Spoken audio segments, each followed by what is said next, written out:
Então, o capítulo 52, que inicia semelhante ao 51, porque o 51 está chamando o povo a se despertar, né? O povo que estava, ou pelo menos aqui em Isaías, o povo que está cativo na Babilônia, longe do seu povo, longe da sua cidade, longe das bênçãos de Deus e longe do templo da adoração a Deus, porém, graças a Deus, não longe de Deus, porque mesmo em Babilônia eles podiam desfrutar um pouco da comunhão com Deus. Porque é para isso que no cativeiro da Babilônia, Deus não deixou sem uma voz, o povo judeu sem uma voz. Lá estava Amós, lá estava Obadias, lá estava Ageu, lá estava Jeremias, e o povo tinha um pouco de comunhão com Deus, mas o lugar da adoração dos judeus é Jerusalém, e eles sentiam muita falta. Então Deus está, o capítulo 51, Deus está chamando o povo para um reavivamento a partir da sua saída do cativeiro. Da mesma forma, Ele chama hoje a igreja, porque a igreja ainda está, em certa medida, cativa neste mundo. Mas em breve, o nosso Deus nos tirará daqui. O nome desse evento se chama arrebatamento. Um dia a igreja do Senhor será tirada deste mundo. Nós ansiamos por esse dia. Vai ser um dia maravilhoso para a sua igreja, para a igreja, a noiva de Cristo. Agora, o capítulo 52 continua a aguçar a nossa esperança desse dia. Do dia para os judeus, de novo, para os judeus, Deus está aguçando a esperança deles no retorno do cativeiro para a Babilônia, e ao mesmo tempo, isso é interessante, ao mesmo tempo fazendo com que, ao regressar para a Palestina, os judeus tivessem na memória, na mente, a lembrança de que aquele retorno para a Palestina simbolizava, como eu vou dizer daqui a pouco, usando outra palavra, simbolizava a sua morada, né? seu retorno, por assim dizer, para a Nova Jerusalém. Então o capítulo, como todas as passagens aqui, a partir do capítulo 40, de Isaías até o 66, sempre a referência feita pelo profeta ao retorno de Israel do cativeiro da Babilônia, trazia uma mensagem da nova aliança. E a mensagem principal da nova aliança é que essa terra não é a nossa moradia definitiva. Nossa moradia definitiva é na Nova Jerusalém. Esse tema percorre todos esses 27 capítulos, a partir do 40 até o 66. Então, meus irmãos, aí Isaías 52, de 1 a 12, né, porque o capítulo, os versículos restantes se junta ao capítulo 53 para falar do mediador dessa nova aliança. O mediador dessa nova aliança é chamado aqui de o servo sofredor. O servo mediador, para mediar a nova aliança, ele tinha que ser um servo sofredor. Porque sem o sofrimento desse servo, a nova aliança não seria selada. A nova aliança depende do sofrimento do servo do Senhor. É interessante, né? Aí, quando Jesus veio, ele morreu na cruz, e ao ressuscitar, ele selou a nova aliança. Daí em diante, judeu e gentil, de hoje e de sempre, fazem parte da nova aliança, levando em conta os inscritos no livro da vida, certo? Os eleitos, os predestinados para herdar a vida eterna. Eu sei que muitos não gostam que eu mencione isso, mas está na Bíblia, eu tenho que mencionar, é inevitável, né? Só os eleitos herdarão a vida eterna. Somente os eleitos habitarão a nova Jerusalém. Então, se você for um eleito, você é um bem-aventurado. Aí eu posso até modernizar esse linguajar e dizer: você é um super bem-aventurado. Amém? Graças a Deus. Então, o tema desse capítulo 52, que vai até o 12, de 1 a 12, é ensaio para viver na Nova Jerusalém. Sabe que é um ensaio, né? Então, se você vai apresentar uma peça de teatro, você não chega lá de improviso e vai. Para os atores não chegam lá de improviso na hora da apresentação.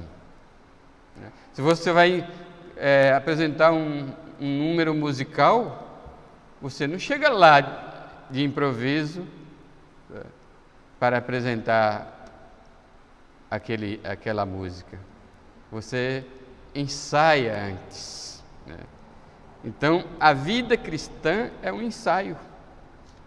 Por isso o tema é ensaio para viver na Nova Jerusalém.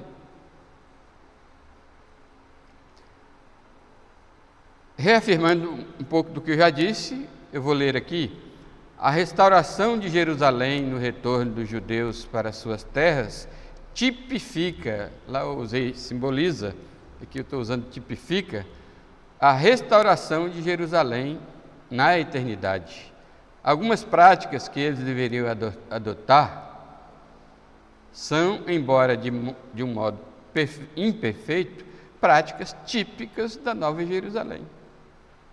Para se desenvolver estas práticas, os judeus, a igreja, eram necessárias ações concretas de Deus na vida dos judeus. A retirada, a libertação do povo judeu, a retirada deles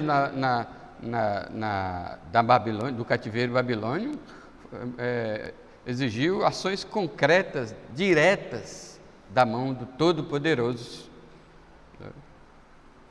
como nós já temos visto aqui, né? Deus, de uma hora para outra, ou seja, quando cumpriu a profecia dos 70 anos do cativeiro, Deus levantou, foi mudando os reinos de Babilônia, ou de Nabucodonosor para os outros, até chegar no rei Ciro II. Então, exige, para se desenvolver estas práticas, eram necessárias ações concretas de Deus nas vidas dos judeus. Na vida da igreja, qual é a principal ação concreta na vida do povo eleito que vai herdar a vida eterna e morar e viver em Jerusalém? Jesus deixou isso muito bem claro para Nicodemos, quando ele disse: se alguém não nascer de novo, não pode ver o reino de Deus. Aí Deus, a ação concreta de Deus em preparar a sua igreja para a Nova Jerusalém é fazer o milagre. Lembre-se do conceito de milagre. O conceito de milagre é: não há nenhuma ação humana, nenhum toque das mãos humanas. Outra coisa que inclui no conceito de milagre é que o milagre é perfeito. Um milagre é perfeito, não tem nenhum risco, né? Nenhuma mancha. Eu costumo dizer, citar como milagre, por exemplo, alguém disse: um fusquinha bateu na carreta,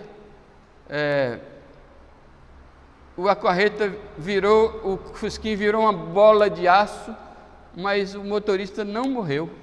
Foi um milagre. Não, ainda não foi um milagre. Providência divina, pode ser. Então, para se desenvolver essas práticas que é considerada ensaio para habitar na Nova Jerusalém, são necessárias ações concretas de Deus nas vidas dos judeus. Da mesma forma, todos os crentes de hoje e de todos os tempos devem considerar a vida cristã como um ensaio para viver na Nova Jerusalém. Isso significa uma vida totalmente, grifem isso aí, uma vida totalmente livre do mundo. Não podemos esquecer que na oração sacerdotal, Jesus orou: eles estão no mundo, mas eles não são do mundo. Certo? Então, eu peço que vocês aí grave essa mensagem desse capítulo 52 de Isaías. Grave bem essa mensagem. Assim como os judeus recebem instruções neste capítulo para viver na Nova Jerusalém, você, como também habitante de lá, futuro, né, deve viver de tal modo que a sua vida seja verdadeiro ensaio para viver na Nova Jerusalém. Resumindo, assim como os judeus tinham que treinar para viver na terra prometida, que está de volta, e para a Nova Jerusalém, onde eles iriam futuramente, nós, o povo de Deus, a igreja de Jesus, individualmente cada crente, deve viver a vida cristã como um ensaio, né? Como eu vou dizer lá no fim, o que significa esse ensaio. Bom, para isso, você deve se conscientizar. Em primeiro lugar, você deve se conscientizar da importância de ser verdadeiramente livre deste mundo e das coisas que nele há. Se a gente pensa que o coronavírus veio para melhorar os crentes, a gente se engana. O coronavírus não veio melhorar os crentes. Veio para quê? O coronavírus é como a lei de Moisés. Para que serviu a lei de Moisés? Para aviltar o pecado. Então, ao pecado ser aviltado, rebaixado, né? Escancarado, humilhado, né? O pecado apareceu. Então, cada vez que um judeu transgredia a lei de Moisés, imediatamente a consciência dele brotava, né? O coronavírus veio para mostrar quem é quem, sabia? Veio para mostrar quem é crente mesmo, quem é do Senhor Jesus e quem não é. Quem nasceu de novo e quem não nasceu de novo. Quem é salvo, quem não é. Quem está a caminhos da Nova Jerusalém e quem não está. Porque melhorar os crentes não melhoraram, né? tenho conversado, eu tenho amigo de igrejas maiores, igrejas grandes, né? Um dos amigos, Juvenal, ele me chama de Lego, né? Lego, essa pandemia está demonstrando quem é quem. Planejei um culto aqui para 60. Não veio 20. Tem muitos crentes aí dando graças a Deus pela pandemia, porque eles não precisam vir à igreja, porque a maioria dos crentes vão para a igreja por dois motivos: buscar bênção de Deus ou desencargo de consciência, ou seja, por obrigação. O povo, quem tem um coração mudado pelo novo nascimento, não faz nada por obrigação, faz por amor. Isso está claro na primeira epístola de Paulo aos Coríntios, capítulo 13. Paulo dizia: se eu não fizer por amor, não vale. Então, meus amados irmãos, o capítulo 52 inicia assim, vai até o 1 e o 2. Desperta, reveste-te da tua fortaleza, ó Sião, veste das tuas roupagens formosas, ó Jerusalém, cidade santa, porque não mais entrará em ti nem incircunciso, nem imundo. Sacode de ti o pó, levanta-te e toma assento, ó Jerusalém, solta-te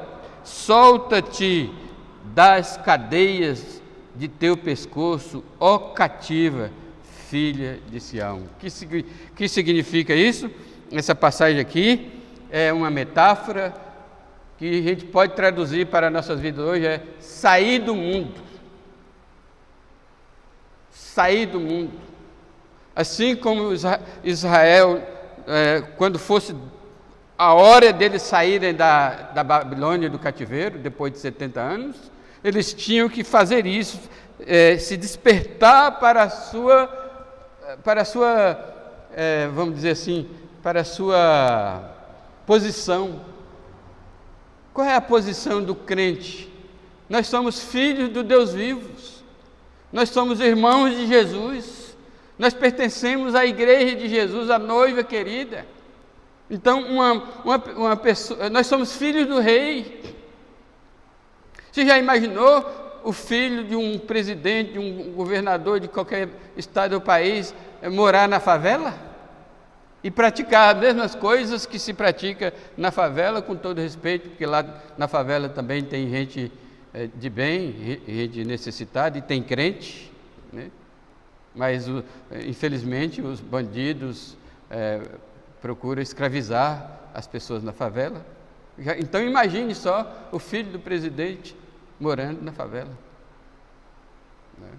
Ou então, se ele não mora na favela, porque também a corrupção, aliás, está mais fora da favela do que dentro da favela, né? Ele seja um viciado em droga, né? E que tem que ser levado para o manicômio. Já pensou? O filho do presidente tem que ser levado para o manicômio, porque isso é possível. É vergonhoso, né? Então, quando Deus nos tirou do mundo, foi para viver uma vida diferente do mundo, uma vida fora do mundo. Deus não nos tirou geograficamente do mundo, mas Ele nos tirou espiritualmente do mundo. Amém? Nos tirou emocionalmente até do mundo. Porque essa pandemia, por exemplo, causou muito pânico, muito desespero no mundo. E muitos crentes se embarcou nesse desespero. Prova de que não confia em Deus, né? Confiar em Deus é saber que Ele tem um propósito, saber que Ele é poderoso para fazer infinitamente mais do que pedimos ou pensamos, e obedecer os termos de prudência. Então é perfeitamente prudente usar máscara, né? Higienizar, ser higiênico. Então, meus irmãos, o primeiro ponto aqui é que você deve se conscientizar da importância de ser verdadeiramente livre do mundo. O povo de Deus, os crentes devem entender isso de uma vez por todas. Eu estou no mundo, mas eu não sou no mundo. Portanto, tem coisas no mundo que eu não posso participar. Eu não posso absorver o sentimentalismo do mundo. Eu escrevi também um artigo sobre o sentimentalismo da pandemia. Isso foi em março, não sei nem se alguém tem lido, né? Aí, ele não pode absorver mundanismo de jeito nenhum na igreja, né? Porque o texto é muito claro, né? Ele devia lembrar aqueles roupagens aqui de Jerusalém, vestes formosas, cidade santa, né? Tudo isso são a menção da posição do povo de Israel. Eles estavam ali cativeiro na Babilônia, mas não era cativeiro na Babilônia. Você sabe que uma coisa é estar alguma coisa e ser alguma coisa. Por isso, quando a gente pergunta, você é salvo? Você está salvo? E não pergunta, você está salvo? E pergunta, você é salvo? Né? Então, eles estavam cativos, mas não era cativo. A posição deles era uma posição santa. As roupagens dele, que aqui é espiritual, né? Essas roupagens aqui era a roupagem da justiça de Deus.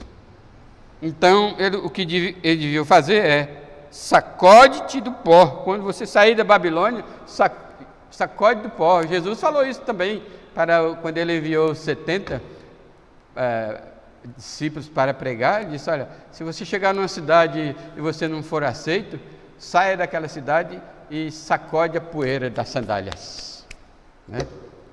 Neste mundo a gente tem que fazer isso o tempo todo, até padrão de higiene, mas isso aqui é uma higiene espiritual, né? A gente deve sacudir a poeira deste mundo, né? Constantemente, é toda hora, né? Isso pode ser feito de várias maneiras: através da oração, através da leitura bíblica, através da meditação na palavra de Deus, através da obediência à palavra de Deus, através da frequência assídua na igreja, para ter comunhão com os santos, porque a comunhão com a igreja, a comunhão de um crente com o outro, não é somente física, não é somente tomar um cafezinho junto, almoçar junto, cumprimentar um ao outro, perguntar: irmão, em que posso orar para você? Ou o que você está precisando? Não, a comunhão da igreja é tão importante, porque o comportamento de um transfere para o outro. Sabia disso? Quando você vem à igreja e encontra com o irmão, o seu comportamento é transferido para o outro, porque nós exercemos influência sobre o outro, que é a história viu, Eugênio? Que é a história do bom perfume de Cristo, que exala de nós, certo? Amém, meus irmãos? Então tem que sacudir o pó, sacode-te do pó, levanta-te, toma assento, ó Jerusalém, solta-te das cadeias de teu pescoço, ó cativas de Judá. Muitos dizem: eu aceitei Jesus como meu Salvador, mas ainda não consigo largar de fumar, de beber, de dançar, de trapacear, de roubar, né? E da vaidade, do orgulho, da inveja, né? Principalmente a inveja, né? Aqui alguém uma vez me disse: pastor, eu não posso contar as bênçãos aqui na igreja porque as pessoas ficam com inveja de mim. Isso é triste, isso é mundanismo. Inveja é coisa do mundo. Segunda coisa que você tem que fazer é demonstrar ao mundo o triunfo da sua liberdade do domínio do mundo.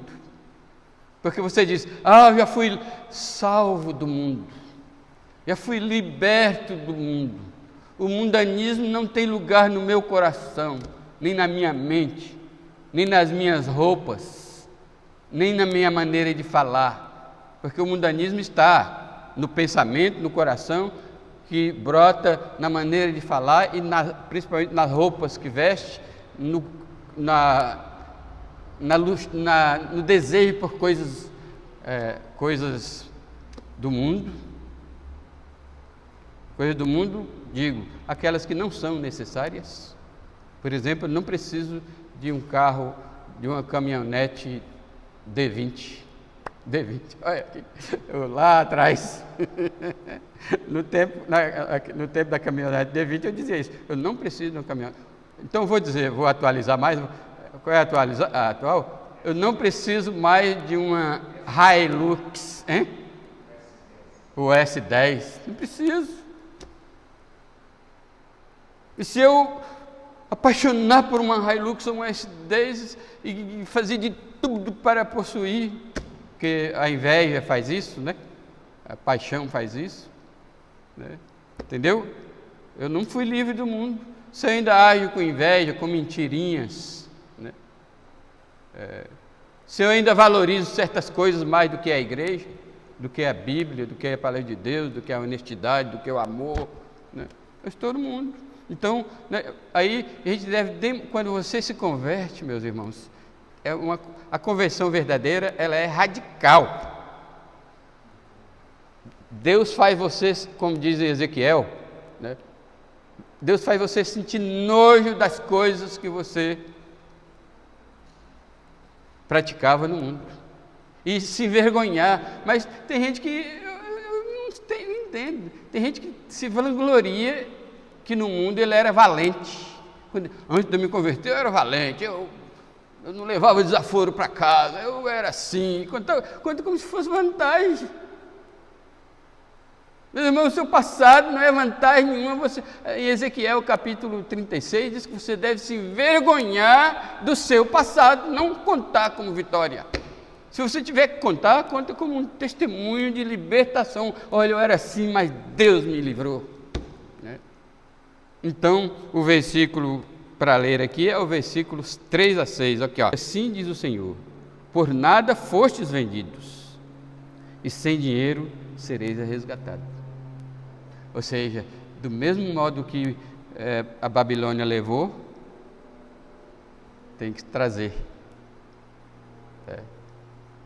Porque quando os judeus saíram de lá, ele teve todo o respaldo do governo para se locomover, ou pelo menos em boa medida, certo?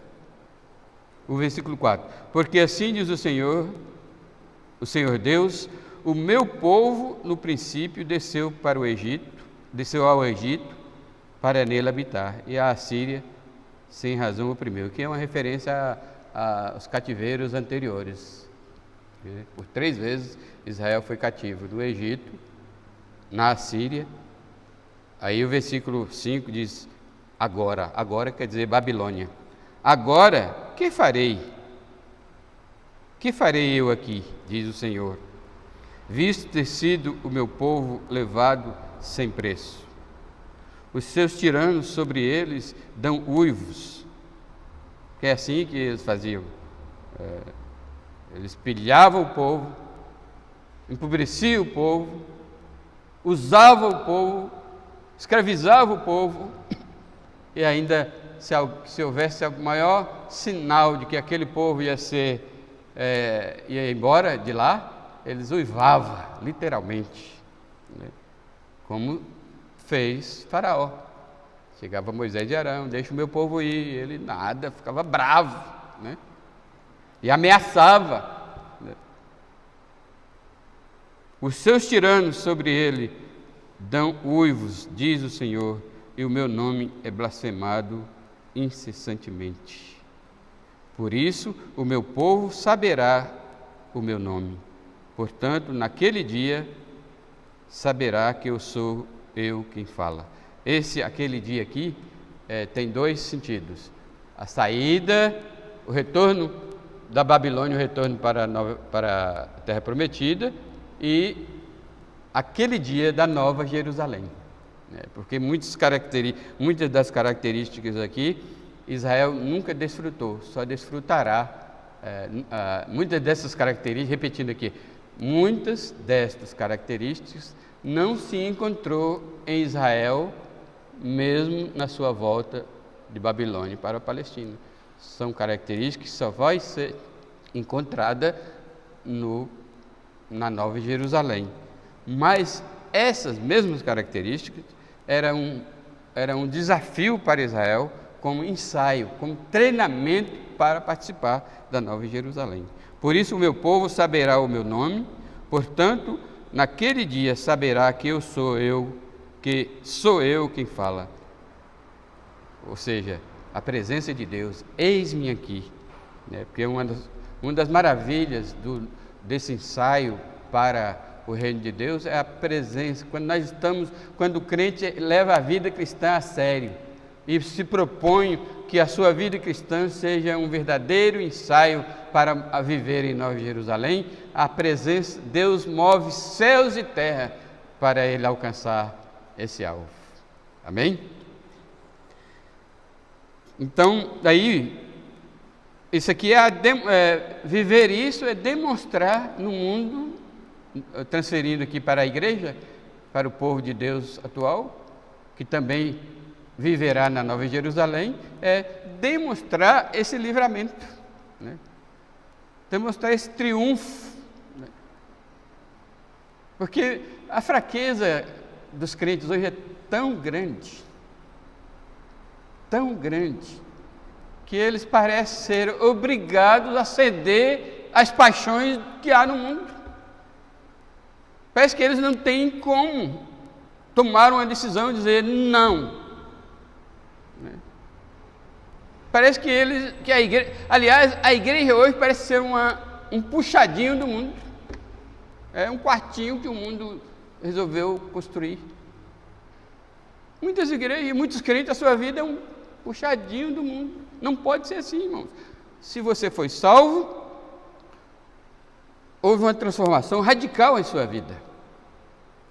E um deles é: não ameis o mundo, nem as coisas que nele há, porque aqueles que amam o mundo, dizia João, o amor do Pai não está nele.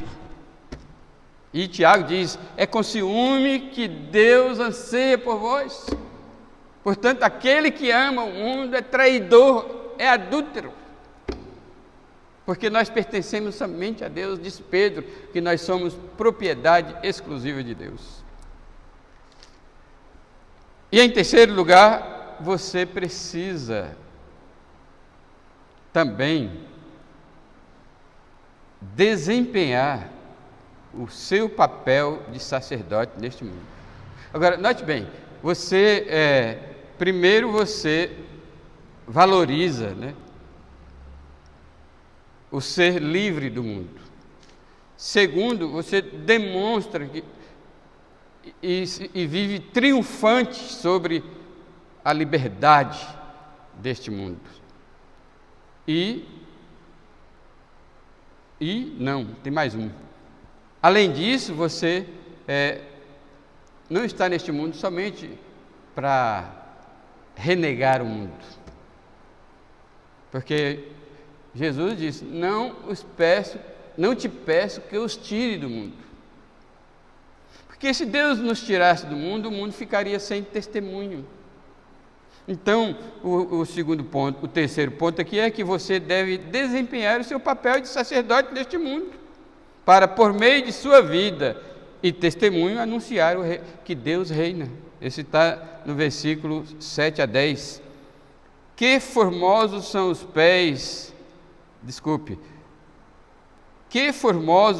sobre os montes os pés do que anunciam as boas novas, que faz ouvir a paz, que anuncia as coisas boas, que faz ouvir a salvação, que diz a Sião: o teu Deus reina. Primeiro quero perguntar: vocês já ouviram essa palavra no Novo Testamento? Já leram isso aqui no Novo Testamento? Como ouvirão, se não há quem pregue? Quão formosos são os pés daqueles que anunciam o Evangelho. Isso aqui já é o prenúncio do Evangelho. E que significa anunciar o teu Deus reina? Então, na prática do retorno de Jerusalém, na prática, no retorno dos judeus da Babilônia, certamente tinha um arauto, né? Quando cumpriu os 70 anos do cativeiro,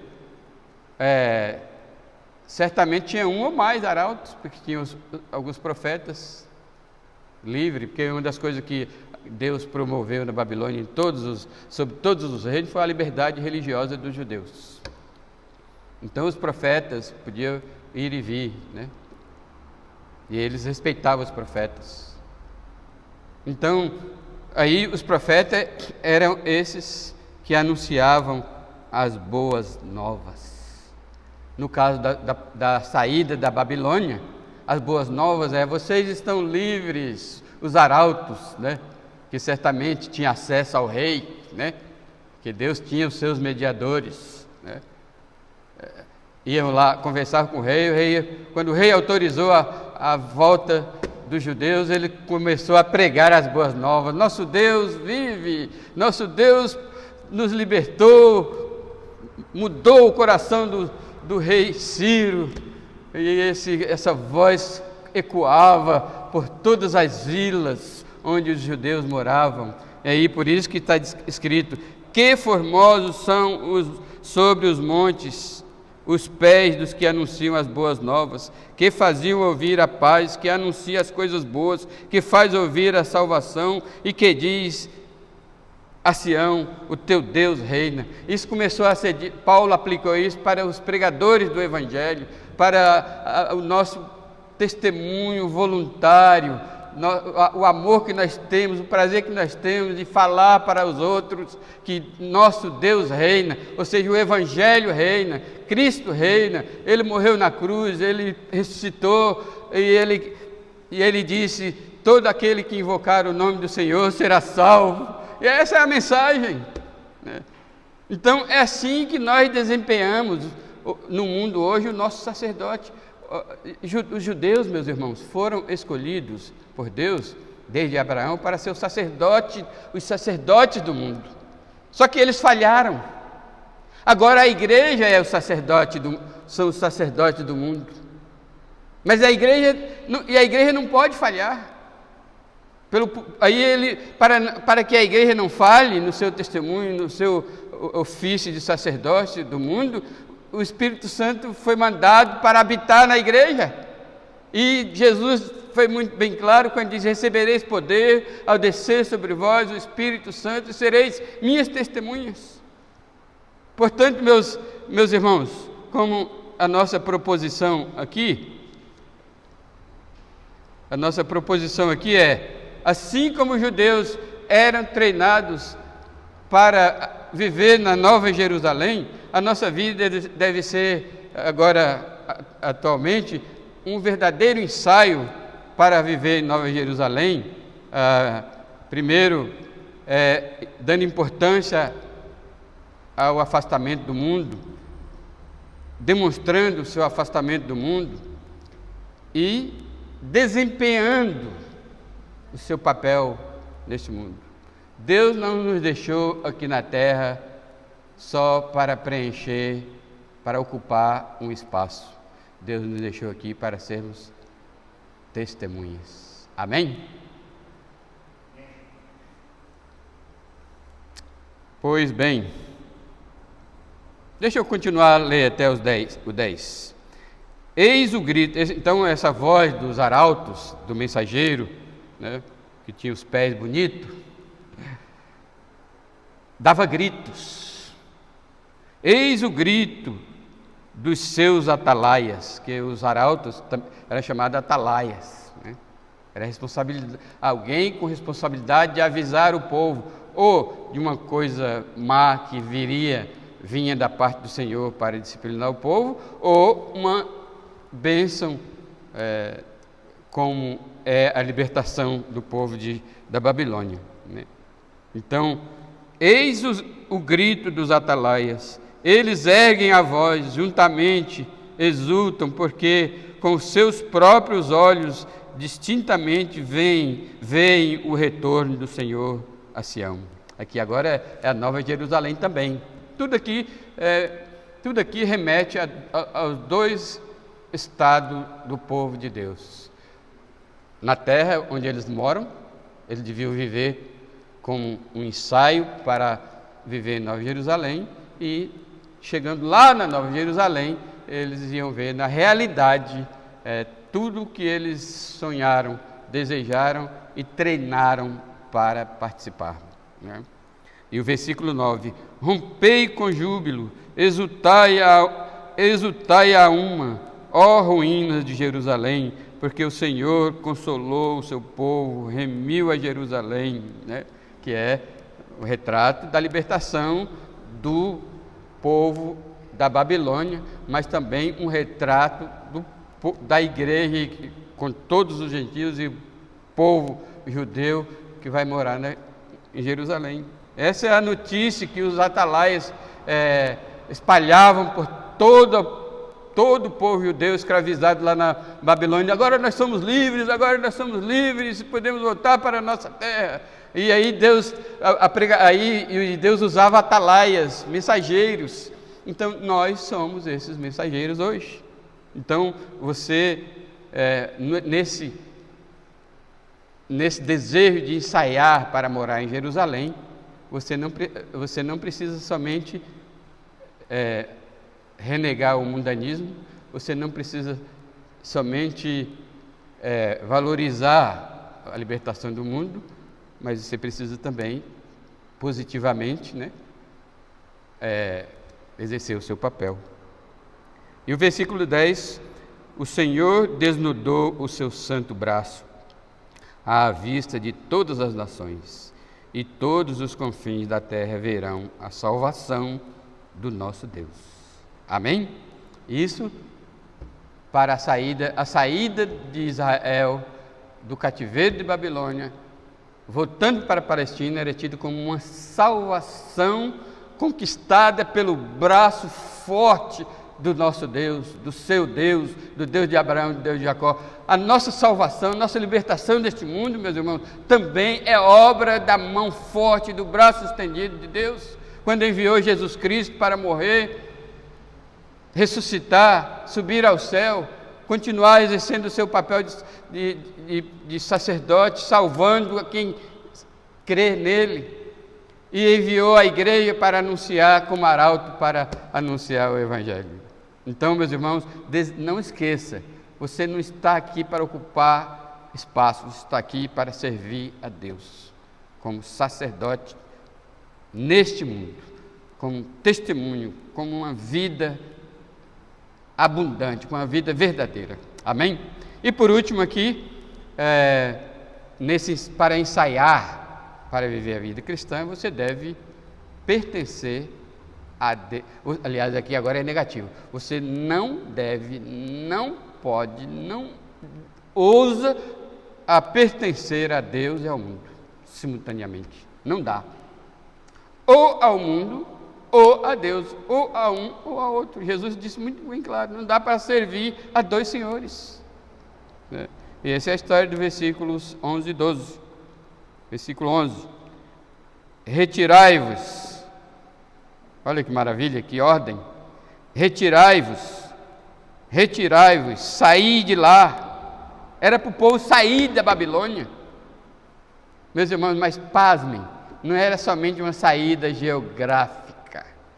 Irmãos, quando nós estamos no meio dos ímpios por longo tempo, a gente tem que ficar, por exemplo, no trabalho, numa sala de aula, na vizinhança, onde você estiver neste mundo, tem que participar deste mundo, você tem que estar com um espírito de oração tremendo, constante, porque o perigo da gente absorver as coisas do mundo é muito provável. E os judeus viveram, não foi um dia lá em Babilônia, eles viveram 70 anos. 70 anos no meio de um povo pagão, adorador de ídolos, corruptos,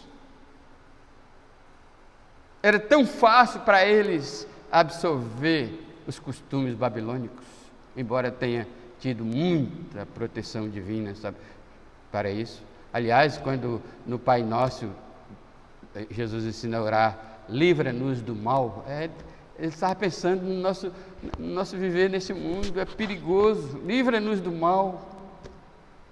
Ele não estava falando de livrar-nos do acidente, ele não está falando de livrar-nos da doença. Nós não podemos orar acerca da Covid-19, livra-nos do mal. A nossa oração, livra-nos do mal, livra-nos da corrupção do mundo, livra-nos do costume do mundo, livra-nos da cultura do mundo, porque a cultura do mundo não tem nada a ver com a cultura cristã.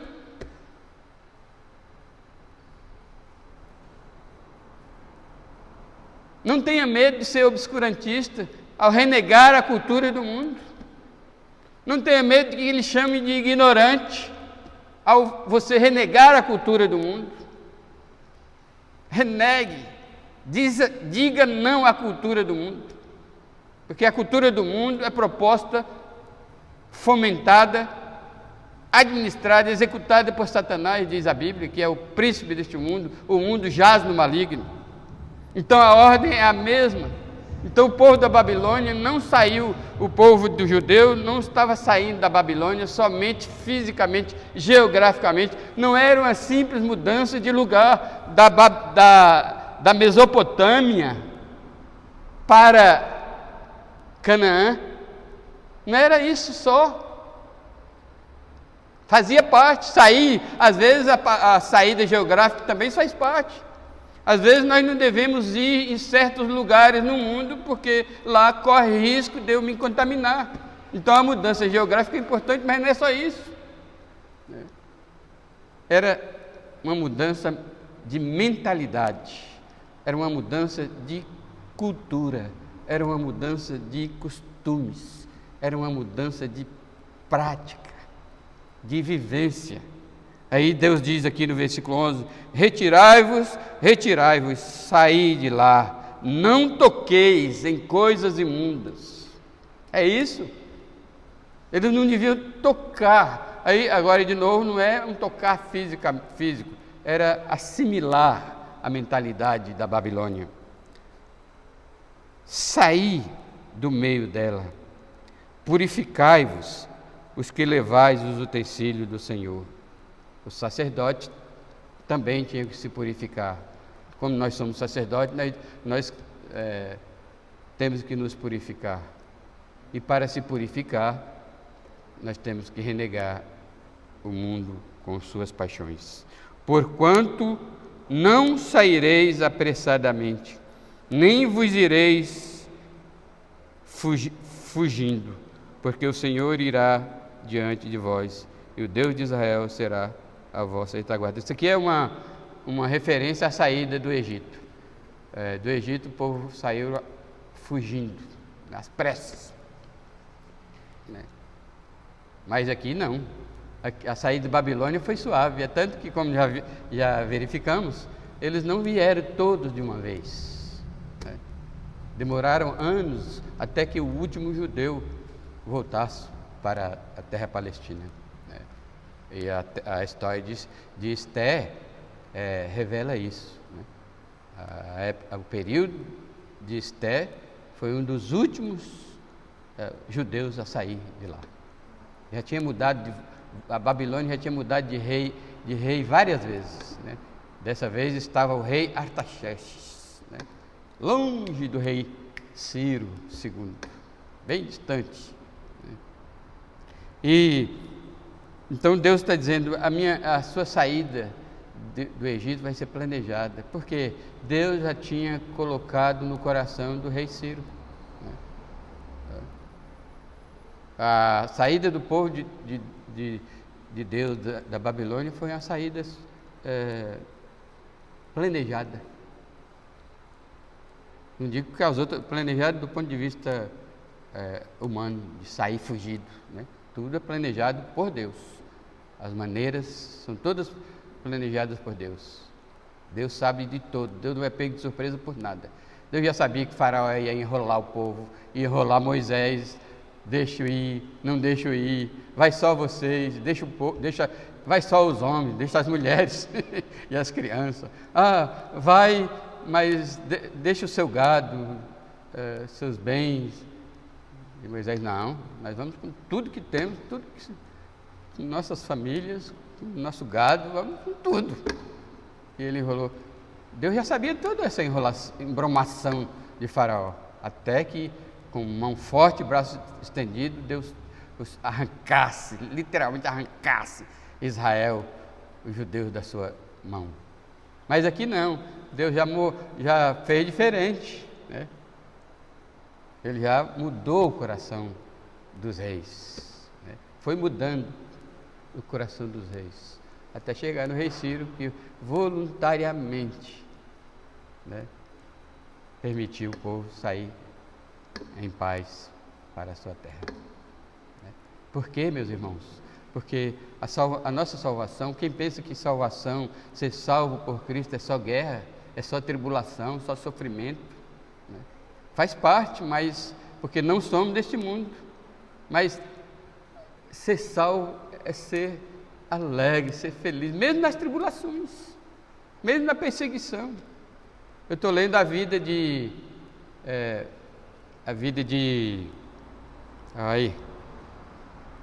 Policarpo, de Cesareia. Era Policarpo? Não. Falhou a memória aqui. Né? Ele teve uma vida, ele foi perseguido e morto. Né? Mas na hora da sua morte ele glorificou a Deus.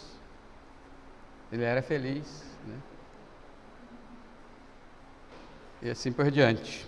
Aí, para concluir aqui, eu vou deixar mais claro o que quer dizer ensaiar para viver a vida na Nova Jerusalém. Então,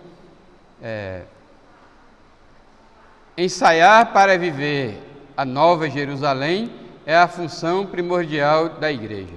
Você vem à igreja exatamente como os magos do Oriente. Você vem para adorar. Isso é treinamento, ensaio para viver na Nova Jerusalém. Portanto, você não vem à igreja ouvir pregações porque gosta. Você vem à igreja ouvir pregações para saber como viver neste mundo. E aprendendo a viver neste mundo, você está treinando, ensaiando para viver na Nova Jerusalém. Quando você vier à igreja da próxima vez, pense nisso. Quando você vier à igreja, pense nisso. Estou indo ensaiar para morar na Nova Jerusalém. Você vai fazer isso? Vocês vão fazer isso? Vai lembrar? Estou indo. O vizinho pergunta: Ei, Milza, para onde você vai agora? Para onde você pensa que você vai tão bem arrumada assim? Eu pergunto para a Ana Clara, né? Ô Ana Clara, para onde você pensa que você vai? Para a igreja. Ela responde na lata: para a igreja. Ei, minha Milza, onde você pensa que você vai? Tão bem arrumada assim? Aí a irmã Milza responde: eu estou indo ensaiar para morar na Nova Jerusalém.